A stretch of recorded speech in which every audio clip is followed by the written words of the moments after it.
నమస్తే Chandana, welcome to great Andhra. ఇప్పటివరకున్న top stories చూద్దాం. జగన్ను యాక్టివ్ చేసిన ఘనత టీడీపీదే. జేసీ ఆది మధ్య గొడవ, బాబు తెగ్గొడతారా? అక్కడ ఆపరేషన్ ఆకర్ష్ స్టార్ట్. రాజ్యసభ రేసులో అశోక్ గజపతిరాజు. ఏపీ సచివాలయ ఉద్యోగుల సంఘం నేత వెంకట్రామిరెడ్డి అరెస్ట్. ఘోర పరాజయం తర్వాత మాజీ ముఖ్యమంత్రి వైఎస్ జగన్మోహన్ రెడ్డి కుంగిపోయారు. తీవ్ర షాక్కు గురైన జగన్ ఇప్పట్లో కోలుకోలేరని అంతా అనుకున్నారు. ప్రజల్లోకి రావడానికి చాలా సమయం పట్టే అవకాశం ఉందని వైసీపీ నాయకులు, కార్యకర్తలు కూడా భావించారు. తాడేపల్లి లేదా బెంగళూరుకే పరిమితమైన వైఎస్ జగన్ను అతి తక్కువ సమయంలో యాక్టివ్ చేసిన ఘనత టీడీపీ, ఆ పార్టీ అనుబంధ మీడియాకే దక్కింది. అపరిమితమైన అధికారాన్ని దక్కించుకున్న కూటమి చక్కగా పాలనపై దృష్టి సారించి ఉండాల్సింది. ఎందుకో గానీ చంద్రబాబు నేతృత్వంలోని ప్రభుత్వం ఆ పని పెద్దగా చేస్తున్నట్లు కనిపించలేదు. రాజధాని అమరావతి నిర్మాణం మొదటి ప్రాధాన్య అంశం కాగా, రెండోది వైసీపీని నామరూపాలు లేకుండా చేయడం. ఇది ప్రకృతి విరుద్ధమని తెలిసి కూడా సీఎం చంద్రబాబు, ఆయన తనయుడు లోకేష్ అత్యుత్సాహం ప్రదర్శిస్తున్నారనే భావన కలిగిస్తున్నారు.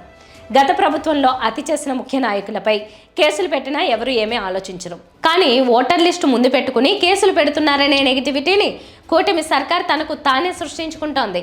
ఇది తమకే నష్టమని ప్రభుత్వం గుర్తిస్తున్నట్టు లేదు.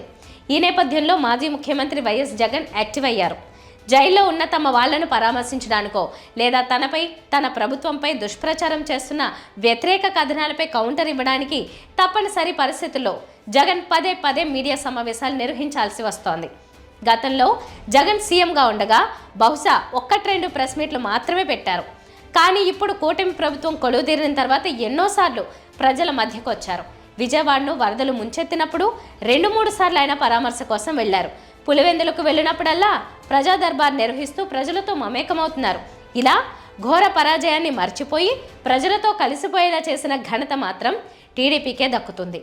ప్రతిపక్షంలో దాడి ఎక్కువ కావడం వల్లే జగన్ కూడా దూకుడుపై ఉన్నారనే అభిప్రాయం వ్యక్తమవుతోంది.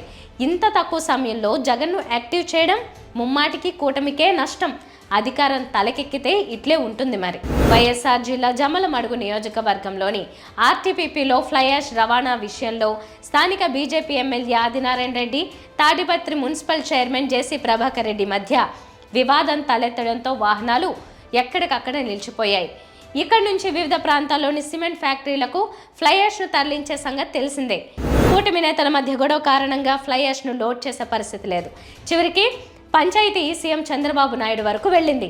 ఇవాళ విజయవాడలో పంచాయతీ ఏ రకంగా తెగుతుందో అనే ఉత్కంఠ నెలకొంది. 4 రోజులుగా యాష్ పాండ్ వద్ద లారీలు, టిప్పర్లు, ట్యాంకర్లకు లోడింగ్ చేయకపోవడంతో వాహనదారులు తీవ్ర ఇబ్బందులు ఎదుర్కొంటున్నారు. ప్రతిరోజు వందలాది వాహనాలు యాష్ పాండ్ తరలించేవి. దీంతో అక్కడ వ్యాపారాలు బాగా జరిగేవి. నిత్యం జన సంచారం ఉండేది. నాయకుల మధ్య పంతాలు, పట్టింపుల కారణంగా రవాణాపై ఆధారపడి బతుకుతున్న వారు సమస్యలు ఎదుర్కొంటున్నారు. రోజుల తరబడి అక్కడే ఎదురు చూడాల్సి వస్తోందని అంటున్నారు. అధికారంలో ఉన్న నాయకులు ఫ్లై యాష్ను తరలిస్తూ ఆర్థికంగా సొమ్ము చేసుకున్న సంగతి తెలిసిందే. ఇప్పుడు కూటమిలో 3 పార్టీలు ఉండడంతో గొడవకు దారితీసింది. అటు ఆది, ఇటు జేసీ పట్టుదలకు వెళ్లే నాయకులు కావడంతో ఎవ్వరూ చెప్పేవాళ్ళు లేకపోయారు. సీఎం స్థాయిలో ఏదైనా జరిగితే తప్ప ఈ సమస్యకు పరిష్కారం లభించే అవకాశం లేదు. ఇప్పటికే ఆర్టీపీపీలో ఫ్లై యాష్ తరలింపుకు సంబంధించి గొడవకు గల కారణాలు సీఎం బాబు తెప్పించుకున్నారు. ఇవాళ ఏమవుతుందో. మహావిశాఖ నగరపాలక సంస్థలో మళ్ళీ జంపింగ్లు మొదలయ్యాయి. ఇప్పటిదాకా 13 మంది కార్పొరేటర్లను వైసీపీ నుంచి లాగేసిన టీడీపీ కూటమి లేటెస్ట్గా మరో 2ని తమ వైపుకు తిప్పుకుంది. విశాఖ తూర్పు నియోజకవర్గంలో 2 వైసీపీ కార్పొరేటర్లు టీడీపీ గూటికి చేరారు. దీంతో వైసీపీ నుంచి జంపింగ్ చేసిన కార్పొరేటర్ల సంఖ్య 15కు చేరుకుంది. టీడీపీలోకి 10 మంది చేరితే జనసేనలోకి 5 చేరారు.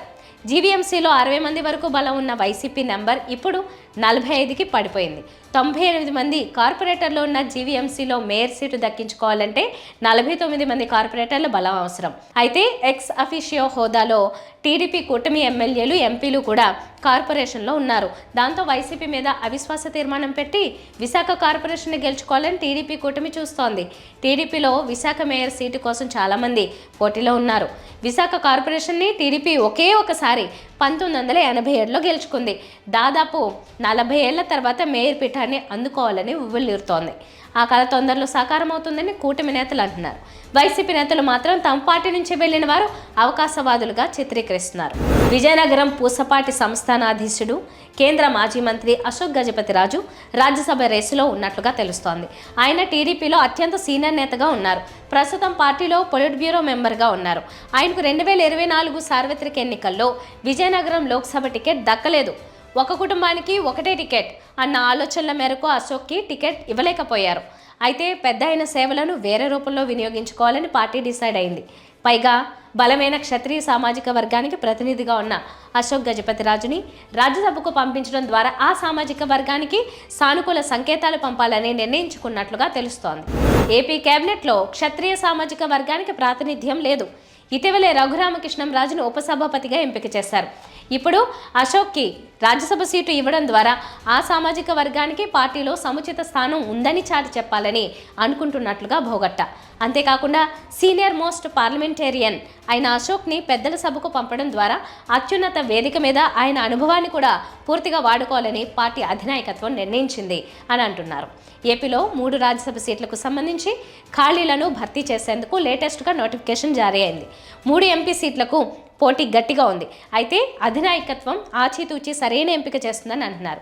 అశోక్ గజపతిరాజుని రాజ్యసభకు పంపుతారన్నది ప్రస్తుతం ప్రచారంలో ఉంది. అశోక్ అనుచరులు అభిమానులు సైతం పెద్ద ఆయనకు కీలకమైన పదవి దక్కాలని కోరుకుంటున్నారు. ఏపీ సచివాలయ ఉద్యోగుల సంఘం నేత వెంకట్రామిరెడ్డిని సస్పెండ్ చేయడంతోనే కూటమి సర్కార్ సంతృప్తి చెందలేదు. తాజాగా ఆయన అరెస్ట్ చేయడం చర్చనీయాంశమైంది. అధికారం ఉంటే రూల్స్ ఏవీ పాటించాల్సిన అవసరం లేదనే రీతిలో వ్యవహారాలు నడుస్తున్న సంగతి తెలిసిందే. ఇబ్బందులల్లా కేవలం ప్రభుత్వ వ్యతిరేకులకే అని ప్రత్యేకంగా చెప్పాల్సిన పని లేదు. వెంకట్రామిరెడ్డి అరెస్టుకు దారితీసిన పరిస్థితుల గురించి తెలుసుకుందాం. సచివాలయం క్యాంటీన్ ఎన్నికలు జరగనున్నాయి. 10 డైరెక్టర్ పదవుల కోసం 28 మంది తలపడుతున్నారు. సచివాలయ ఉద్యోగుల సంఘం అధ్యక్షుడు వెంకట్రామిరెడ్డి వర్గం నుంచి 11 మంది బరిలో ఉన్నారు.